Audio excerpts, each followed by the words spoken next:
Inay Miggy Vlog! Hello mga nakshis! Eto na naman ang nanay nyo. Another late upload. After ko nga nun gawin yung pintuan ng CR namin at maglagay ng mga floating shelves din sa gilid ng pinto. Matapos nun, ito namang aming bagong shoe cabinet ang aking hinarap. I-re-rearrange ko nga itong aming entryway. At ang naisip kong ilagay dito sa ilalim ng salamin shoe cabinet. Grabe, matagal ko talagang pinag-isipan kung i-check out ko ba tong shoe cabinet na to o hindi. Kasi nga medyo pricey siya. At matapos yung mahaba-habang diskusyon sa sarili ko, ayun, natalo po ako at na-check out ko nga siya. Sa sobrang pagka-excited ko ngang ma-assemble to, hindi ko na namalayang wala na pala ako sa gitna ng camera. Late ko na talagang na-realize na hindi pala nakukuhanan yung pag-a-assemble ko.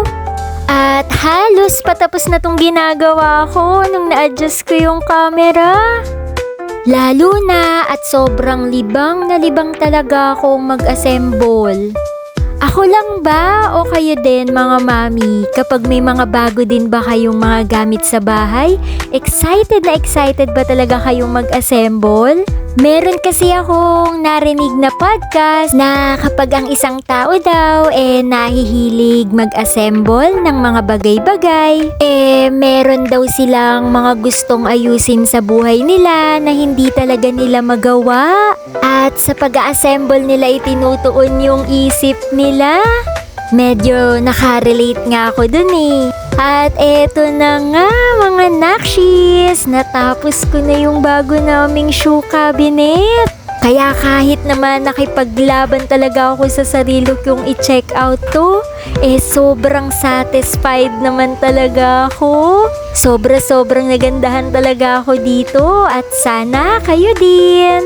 At kung nagustuhan nyo, pwede nyong bisitahin ang yellow basket ko. At palambing naman mga nakshis, pa-like, follow, and share naman tong video na to. Paano mga nakshis? Hanggang dito na lang. Salamat! Inay Miggy Vlog! See you on my next vid. Paalam!